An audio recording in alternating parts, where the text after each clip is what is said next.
Padre Celestial, en el nombre de Jesús te damos gracias por este día, Señor, por la vida, porque no hay un Dios tan grande y maravilloso como tú, Señor. Eres tan hermoso, tan grandioso, tan precioso, y nosotros somos tan pequeños y necesitamos tanto de ti.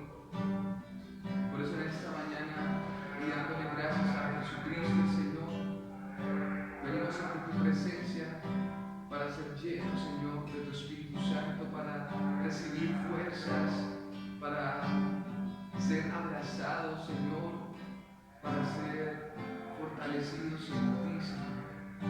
Por eso en esta mañana venimos ante ti también reconociendo que hemos pecado, Señor, reconociendo que hemos pecado contra el prójimo, contra ti, pero te pedimos, Señor, en tu misericordia, que es nueva cada mañana, que seas tú limpiándonos, ayudándonos, perdonando nuestros pecados. Y si es tu voluntad en esta mañana, abre nuestros ojos, oídos, nuestro corazón, para entender tu palabra, para ver en ella tu grandeza y para amar, Señor, a Jesucristo el Salvador. Te pedimos esta mañana, si es tu voluntad, que permitas que nuestro pensamiento seas tú, que nuestro pensamiento sea, Señor, saber de dónde nos sacaste, nos rescataste y a dónde nos llevarás, Señor. Indignos somos de tu grandeza, pero clamamos a ti, Señor, en esta mañana.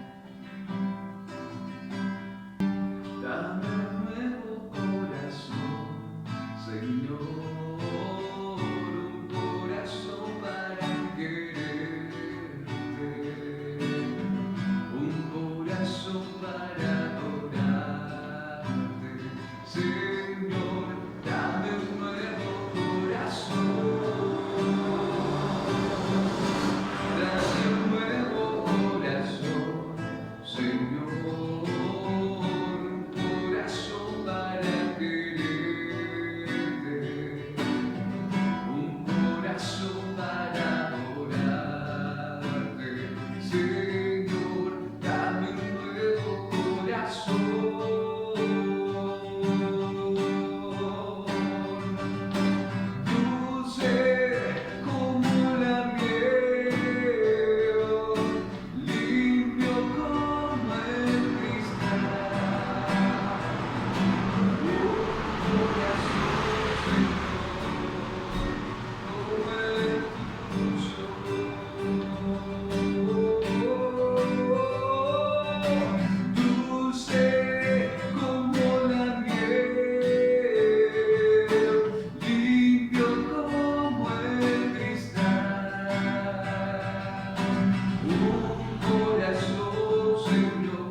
Padre, esta mañana, aunque indignos de tu grandeza, nos refugiamos en tu amor, que es incomparable, que es tan perfecto, que es tan glorioso.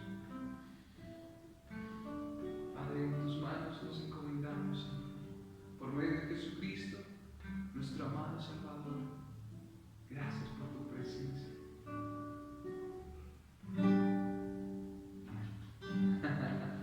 Qué película. Vamos así, campeón. Vamos a estudiar un poco la escritura. Bueno, ahora el Señor es lo mejor. No haces. Listo, primo. Entonces, la Biblia, hermano, libro que no tiene comparación con nada en este mundo. Decía un predicador, si tú tienes una Biblia en tu casa y tienes una biblioteca, puedes poner los demás libros a un lado. Y la Biblia déjala en un lugar único, porque no tiene comparación. No tiene comparación. Primo, grandes escritores grandes y poderosos reyes, emperadores, sistemas políticos, económicos, han tratado de destruir la Biblia. Pero déjame decirte, Jesús dijo, cielo y tierra pasarán, pero mis palabras no pasarán. La Biblia es el libro número 1 en el mundo en ventas. Y es el libro que más vidas ha transformado porque es la palabra de Dios. Tú puedes tener una Biblia y estar confiado que Dios jamás te va a engañar. Mira, Dios, nuestro Creador, es un Dios que habla, que hace. No es como muchos que dicen que Dios creó el mundo, le dio vueltas y lo botó y ahí como se defiendan. No, Él en su providencia hace salir el sol sobre buenos y malos. Él manda la lluvia, Él sostiene la tierra con el poder de su fuerza. Así que, hermano, primo, vamos a escudriñar la escritura, vamos a leer el Salmo 2. Entonces, primo, los salmos. El estudio del Salmo 1 ya está en YouTube, entonces para que lo mires, para que como que no pierdas el hilo. Los salmos, ¿qué son los salmos? La palabra salmos es cánticos, son como plegarias. En los salmos vemos cómo el corazón del hombre y la mujer se expresan ante Dios en los momentos de la vida diaria, en la enfermedad, en el regocijo, en la persecución, en la tristeza, en la soledad. Entonces los salmistas, porque no solo David fue el escritor de los salmos, sino que varias personas ya han escrito salmos, ¿sí? Varios salmos. Entonces, ¿qué sucede? Al ser como una expresión del corazón, vemos, digamos, como la realidad de cada persona. ¿Has escuchado esa palabra que dicen en los filósofos, ¿quién soy? ¿Sí? ¿Quién soy? ¿Y quién puede responder esa pregunta? Pero hay alguien que se lo respondió, Cristo.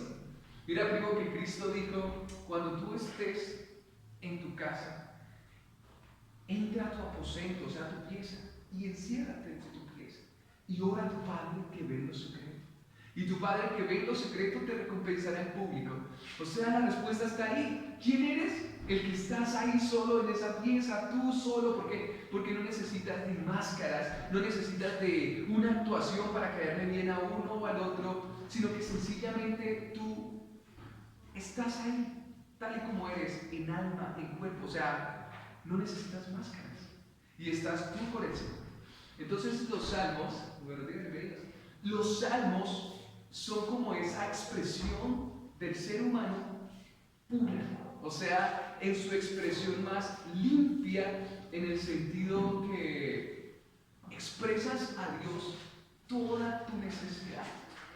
Por ejemplo, hay una necesidad en todo ser humano que es la necesidad de ser protegido. Entonces, si analizamos mundialmente, hay algo que se llaman las cosmogonías. Una cosmogonía es la creencia de un Dios en cierta cultura. ¿Por qué sucede esto en el hombre? Lo que pasa es que nosotros podemos negociar, digamos, un ladrón viene a robarnos y le decimos, mira, no me hagas nada y la mitad de mi reino es tuyo. Negociamos y no permitimos que nos pase nada. Pero el ser humano no puede negociar contra el cáncer, no puede negociar contra un huracán, contra un tsunami, no puede. Entonces el ser humano se siente desprotegido. Y esto sucede a causa del pecado. El pecado es ese deseo, impulso que puedo decir desafortunadamente tiene todo ser humano para hacer lo malo. ¿Y qué pasó cuando Adán y Eva pecaron? ¿Cuál fue la primera reacción del hombre? Esconderse.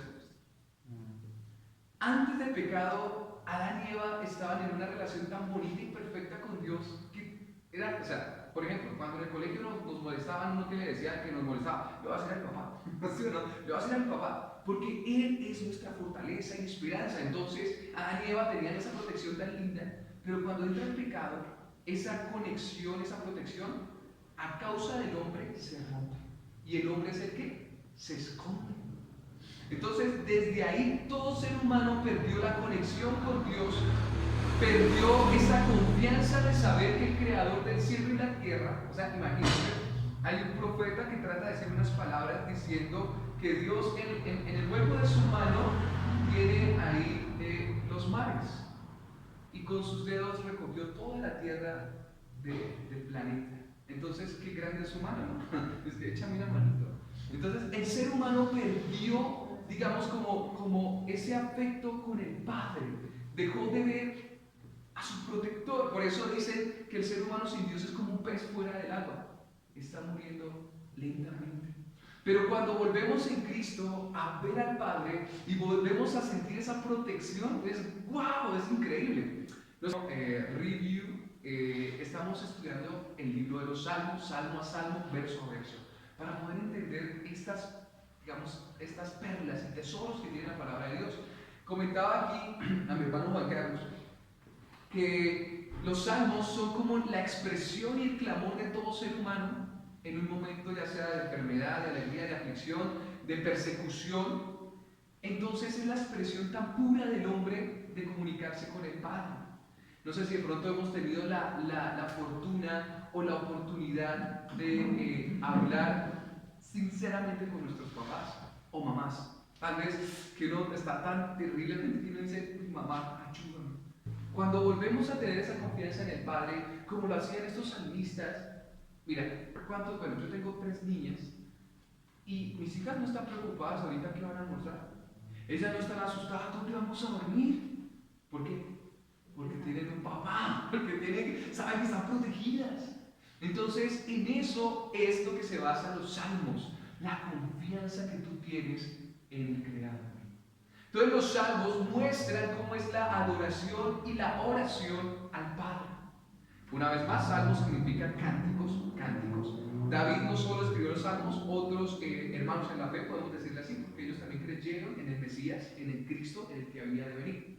Y ya vamos en el Salmo número 2, vamos en el verso 3, porque como es una serie, también les comento, hermano, un hermano en la fe que predica en las calles, se para a predicar, y yo le decía a veces, ven, y bueno, y si la policía viene y te dice que no más, pues dice, pues yo recojo y me voy a otra esquina. Sí, no hay problema. O sea, mientras tú puedas, hazlo. Es como la persona que tiene la cura para el cáncer. Yo siempre voy a pensar eso. Si uno no tiene cáncer, y a uno le dicen, venga, mira, esta es la cura, uno dice, lo tomaré en cuenta. Pero si a uno ya lo desahuciaron y le dijeron, no, le quedan 3 meses, ¿dónde? ¿Qué hago? ¿Sí?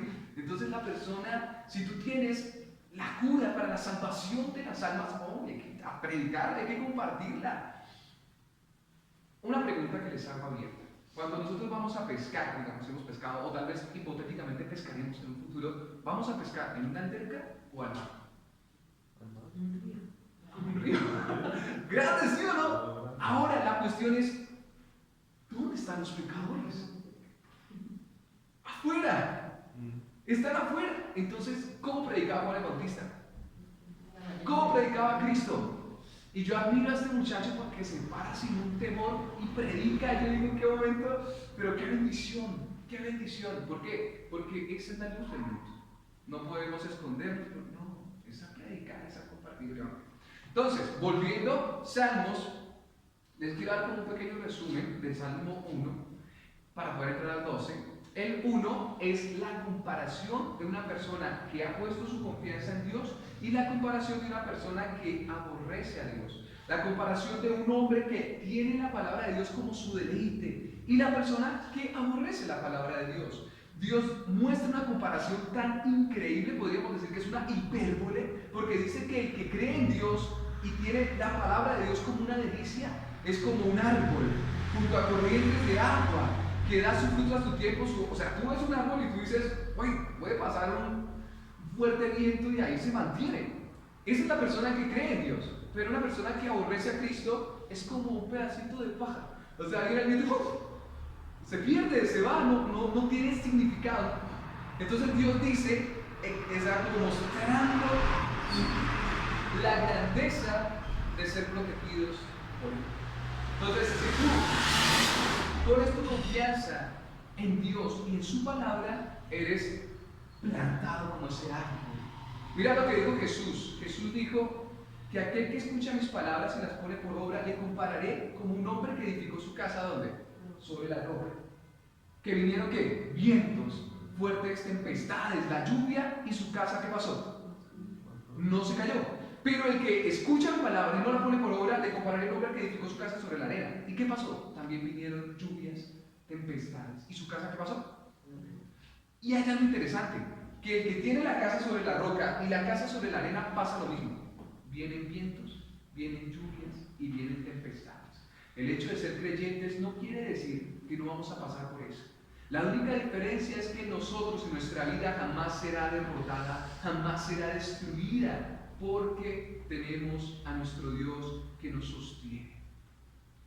Así que el capítulo 1 narra sobre la comparación entre un creyente y un no creyente. El capítulo 2, que les voy a leer los primeros versos como para entrar en el tema, dice de la siguiente manera. Ahora sí, vamos a seguir. El capítulo 2 de Salmos hace varias preguntas y nos responde el porqué de lo que está sucediendo actualmente en el mundo. Dice la pregunta: ¿por qué se subleman las naciones y los pueblos traman cosas vanas? O sea, el salmista, viendo que Dios es tan maravilloso, e incluso este salmista hace un salmo y dice: ¿a quién tengo yo en los cielos sino a ti? Y fuera de ti nada deseo en la tierra. Mira, cuando tú pones tu mirada en el cielo, te das cuenta que las cosas de arriba son más gloriosas y maravillosas que estas cosas pasajeras de la tierra. Entonces él se pregunta y dice: ¿por qué los hombres se rebelan y piensan en cosas tan vanas, tan pasajeras? Y está dando la respuesta. Dice: se levantan los reyes de la tierra y los gobernantes traman unidos. ¿Sí? Concilios, que acuerdos, que grupos, que la organización, la ONU, todas estas cosas. Y mira, ¿y a qué se unen? La pregunta es: ¿a qué se unen? Y el salmista lo dice muy específico y dice: traman unidos contra el Señor. A ver, ¿cuál de los presidentes actuales poderosos es cristiano? Hacen concilios y hablan de la paz mundial y todo esto, pero parece que se habla de tantas cosas, pero no se hace nada. ¿Por qué? Porque la única manera para que podamos tener una transformación es volviendo a Dios, es volviendo a Cristo. La verdadera paz comienza ¿en dónde? Acá. Y si la tenemos acá y acá, empieza nuestra familia. Y si la tenemos en la familia, a nuestra ciudad, y va creciendo. Pero estas personas traman contra el Señor, y no solo es aquí, es en el tiempo pasado. Y ahorita, yo sé que leamos el verso. Dice: ¿por qué se subleman las naciones y los pueblos traman cosas vanas? Se levantan los reyes de la tierra y los gobernantes traman unidos contra el Señor y contra su ungido. O contra Dios el Padre y contra su Hijo Jesucristo, diciendo: rompamos sus cadenas y echemos de nosotros sus cuerdas. O sea, una rebelión. O sea, como que no hagamos lo que Dios manda, rebelémonos, vámonos en contra de todo lo que dice el Señor. Mucha atención. El pecado es el que esclaviza al hombre. Es el pecado. El pecado es el peor enemigo del hombre. Él nos pone cadenas, nos pone vendas, endurece nuestro corazón. Y el único que puede sacarnos del pecado es Jesucristo. Mire, mucha gente ve en Jesús el hacedor de milagros y lo ve como el que: ay, por favor, me llene la nevera, ay, por favor, me sane. Pero ustedes no se han puesto a pensar que Jesús, ¿cuál fue su principal objetivo en la tierra? Predicar el evangelio y no sanar. ¿Por qué? Cuando sanaba a los ciegos, ¿qué les decía? No le digan a nadie. Vayan y oigan, como para, y vayan y mira que me sanó. Cuando Jesús les decía: no lo digan. Porque ¿de qué te sirve a ti ser sano? ¿De qué te sirve a ti ser paralítico, después de ser un campeón en atletismo e ir al infierno? De nada te sirve ser sano y estar lejos de Dios. Es mejor tal vez estar un poco cojito, pero de la mano del Señor. Eso es lo que es. El verdadero milagro no es la sanidad, no es la prosperidad. El verdadero milagro es que tu vida salga del reino de las tinieblas a la luz admirable. Ese es el verdadero milagro.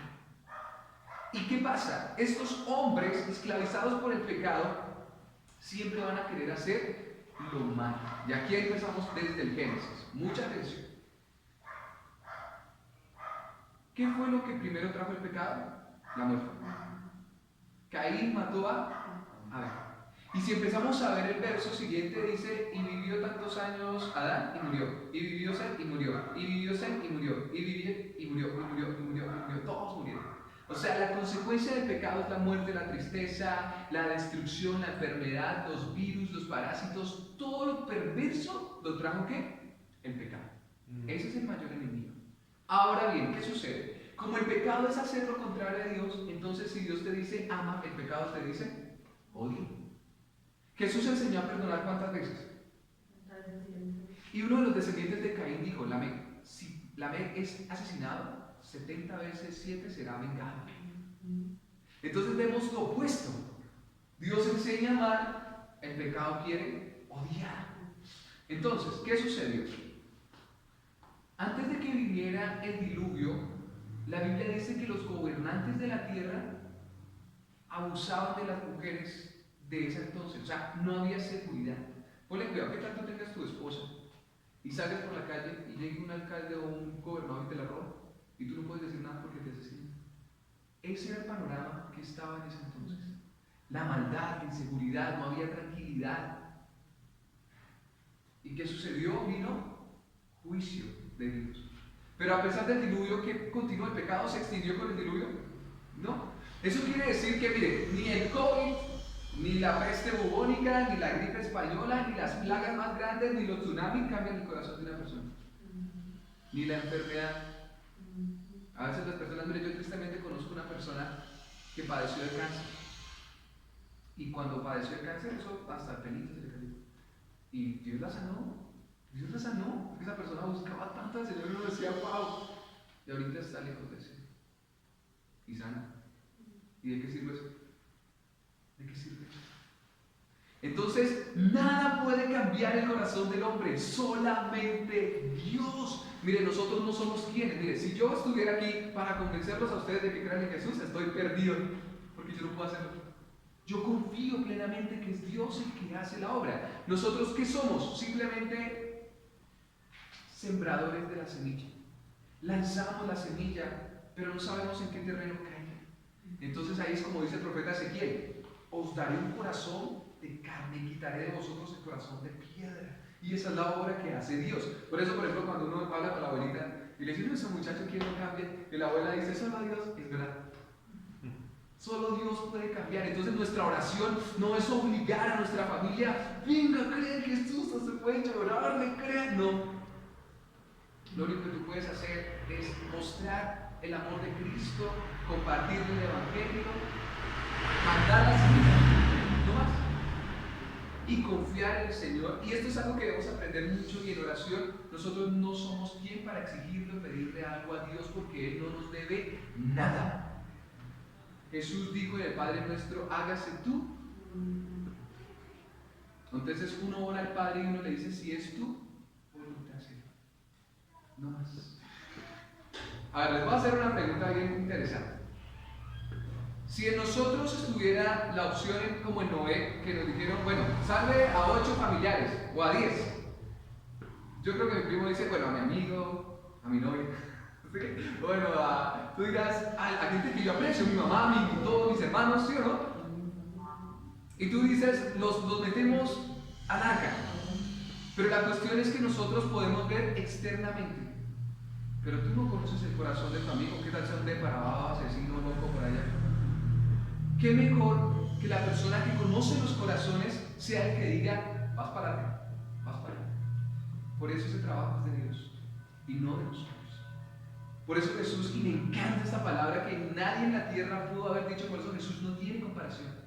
Dijo que tire la primera piedra el que esté libre de pecado. Esto es glorioso. O sea, es como decir, oye, todos necesitamos a un Salvador urgente.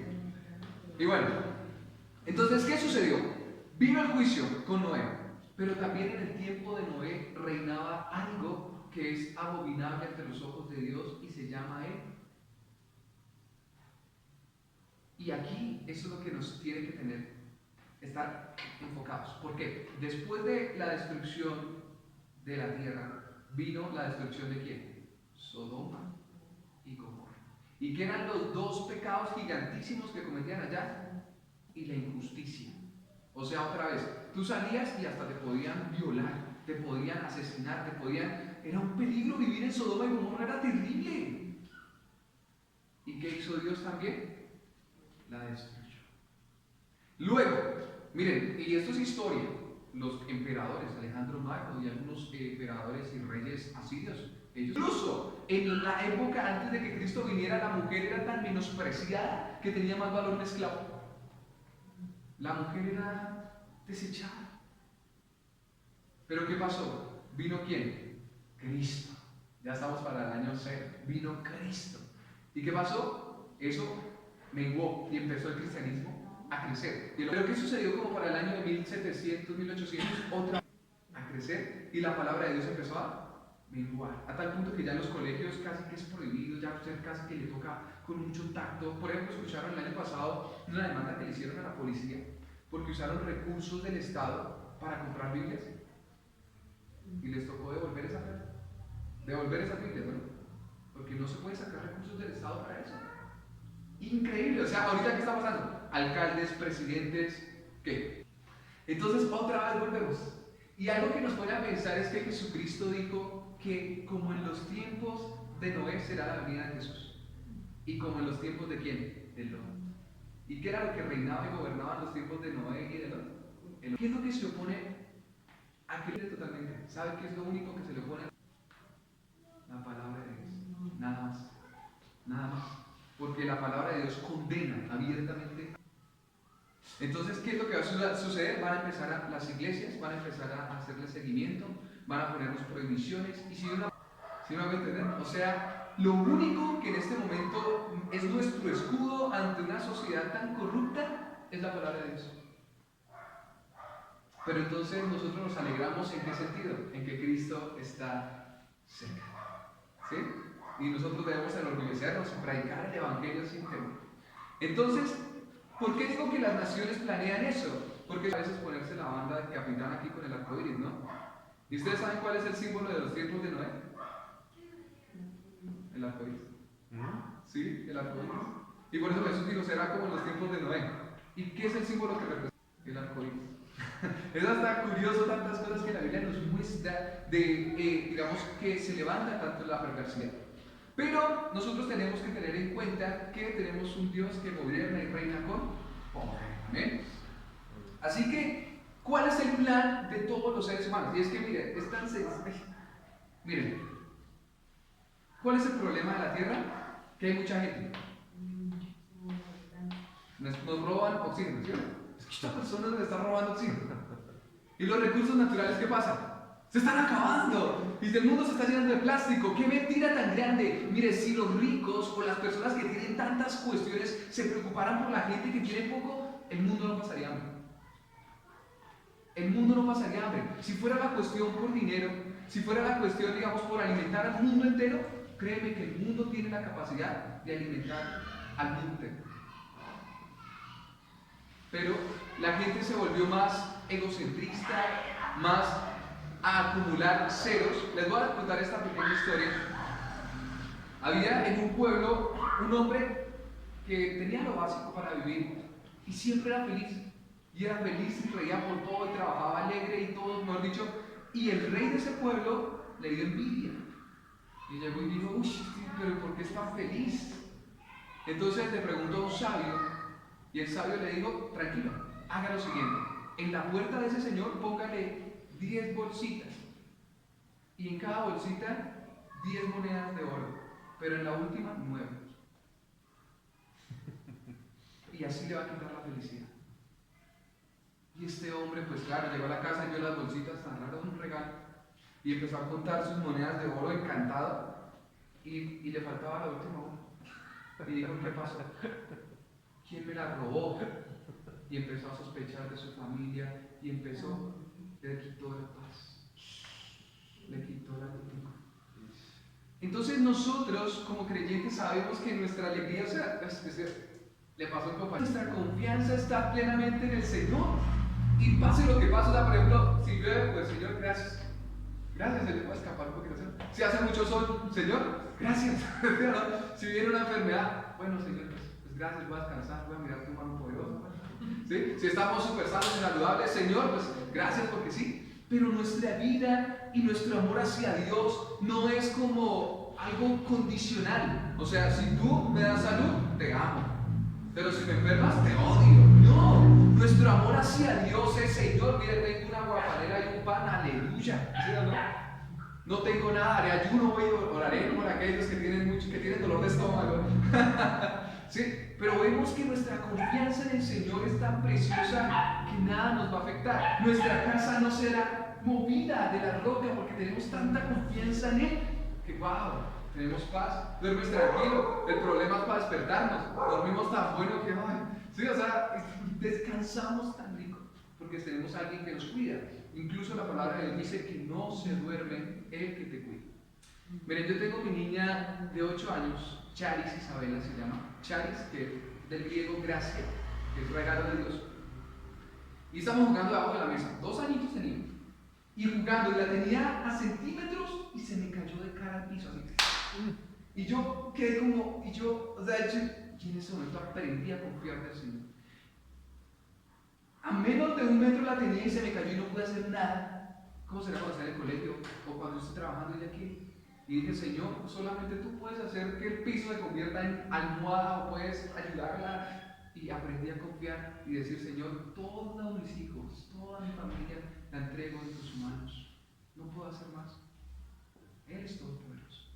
Y esa es la confianza que las personas tienen y muestran en los salmos. Pero el mundo entero está en contra de Dios. Créanme que es así. Ahí estamos hablando. Entonces, los gobernantes dicen: necesitamos disminuir la población mundial. Necesitamos disminuir. Entonces, la creación, pues entonces está cumpliendo ese objetivo. ¿Sí? Entonces, yo ahorita que el hijo perruno, que el esto. O sea, y hace poco, oiga, y primo, me pareció curioso porque yo llegué y miré y vi unos coches en un baby shower. Y yo, esos coches tan lindos.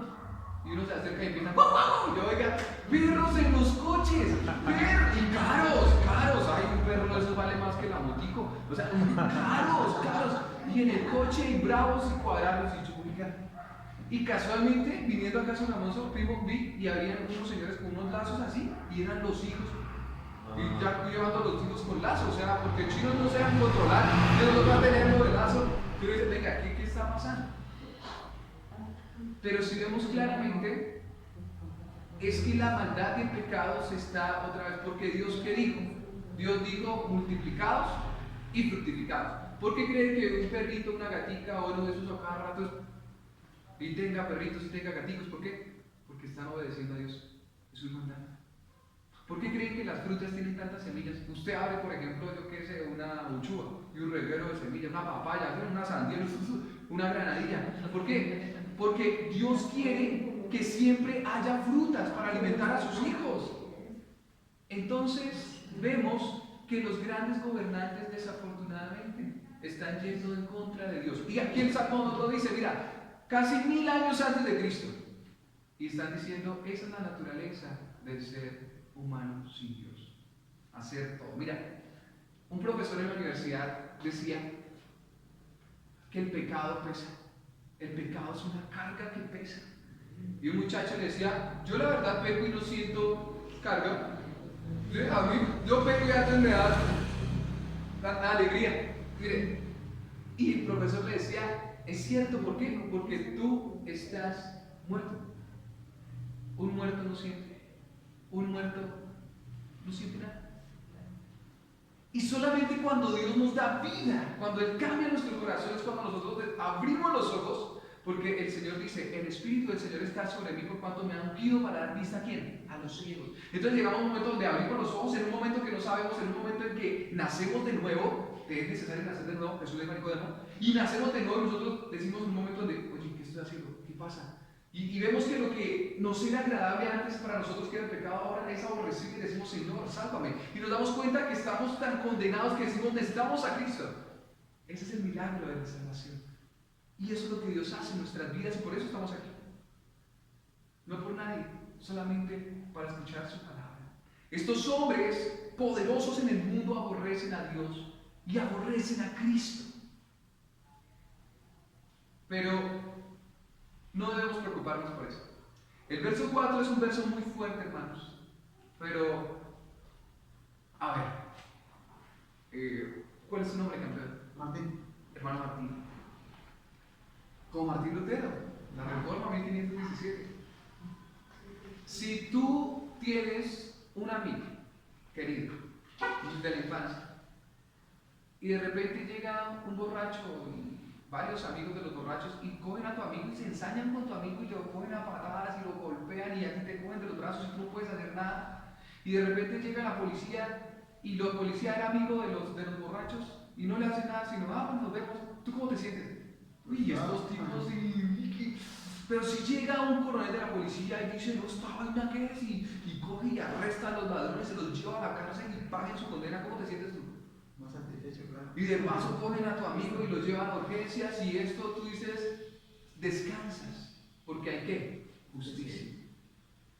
Ahora, ¿tú crees que si Dios hace justicia habrá descanso para los justos? Mira, una persona cuando es esclava y es liberada, siente que paz.